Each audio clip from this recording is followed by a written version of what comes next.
His host was the president, and it was an occasion of pageantry and splendor.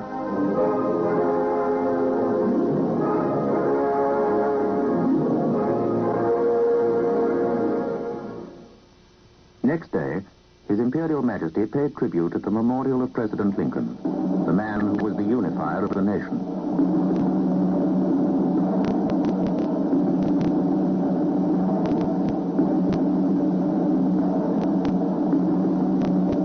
In the light of later events, the ceremony was of great significance, for Lincoln, like Kennedy, died by an assassin's gun. Lincoln, like Kennedy, struggled for the equality of all people, regardless of color and creed. The words of the Gettysburg Address take on an even greater meaning today. We here highly resolve that the dead shall not have died in vain, and that, under God, we shall have a new birth of freedom.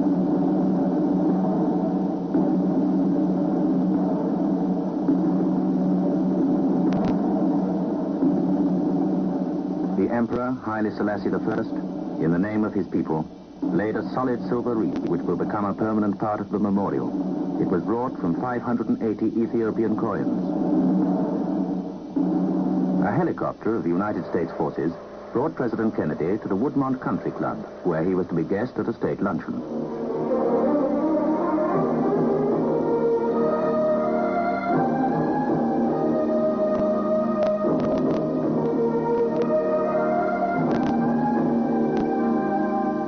A warm friendship had sprung up between the two heads of state.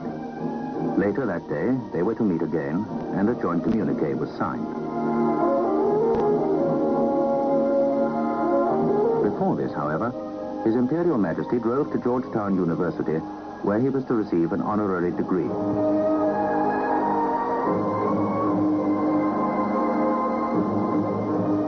He was met by the president of the university, the Very Reverend Edward B. Bunn. Georgetown is the alma mater of all Catholic colleges in the United States. His Imperial Majesty received a doctorate in humane letters, honoris causa, as a king not alone by right of blood and succession, but by the title of his own merit and dedication, as an emperor not by the resting force of armed conflict and conquest, but in the gentle victory of love and solicitude for his people.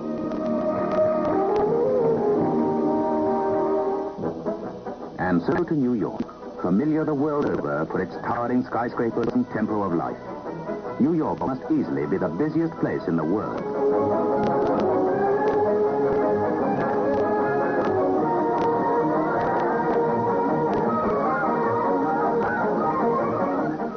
His Imperial Majesty arrived at LaGuardia Airport, and Ethiopia's permanent representative at the United Nations, Dr. Tesfaye Ghebreyezu, was present.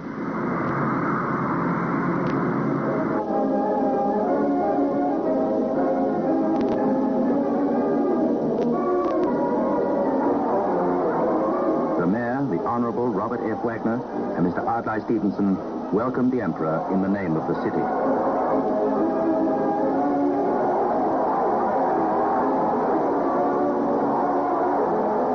Many Ethiopians resident in the United States added their own greetings to the man they know as Emperor.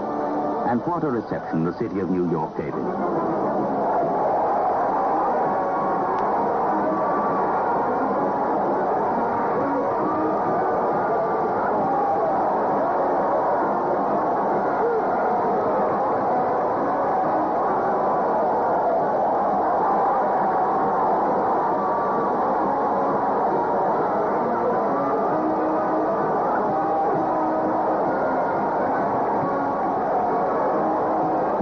Traditional welcome is reserved for those whose exploits and achievements have captured the imagination of the people. The name of Haile Selassie I has been a legend for nearly 30 years, ever since those far-off days of fascist invasion and his dignified appeal to the League of Nations. Now, to admiration of his courage, has been added the love and respect which comes to those who toil hard in the service of others and in the cause of peace. It was a hero's welcome.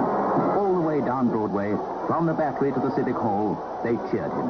And when he left his car to walk amongst them, enthusiasm knew no bounds.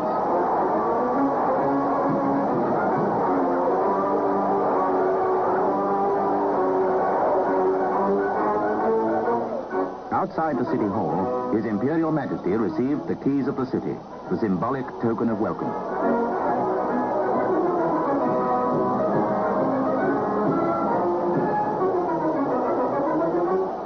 Soon was to follow the most important occasion of the whole visit to America, His Imperial Majesty's address to the General Assembly of the United Nations. He was received by Mr. U Thant. Ethiopia is one of the founder members of UNO. Miniature replicas of the obelisks of Axum were presented by His Imperial Majesty to Mr. U Thant as a decoration for the headquarters and as a symbol of Ethiopia's ever-readiness to share all that she has with the world community of nations.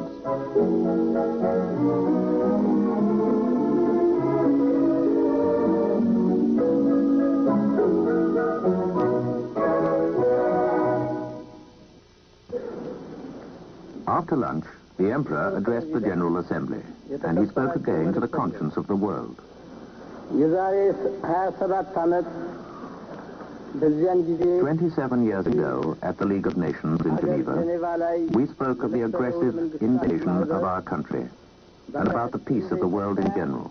What we said in 1928 has proved to be true. And now, in the institution which has replaced the League of Nations, we have come to say what we feel about the present world situation.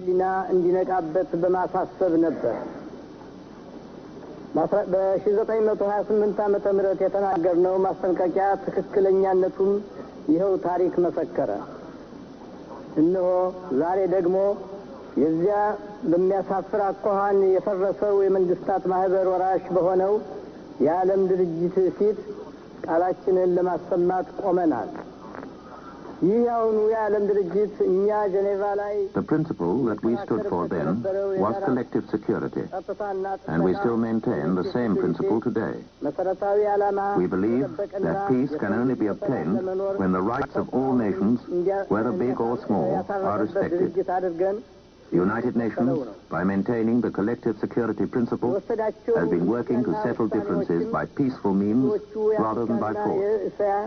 The result of this can be seen in the fact that most African and Asian countries have gained their freedom peacefully.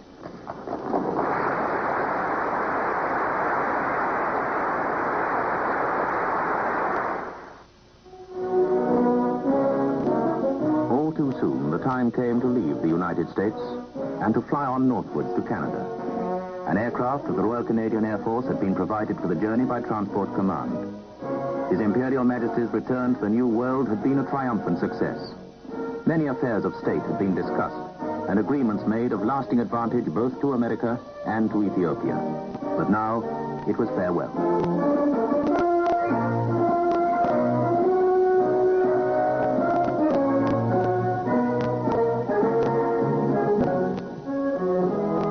The Emperor's immediate destination was Ottawa, the seat of government and the capital of Canada since 1858.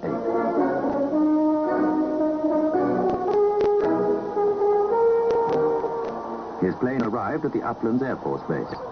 His Imperial Majesty is no stranger to Canada, and he was greeted by His Excellency the Governor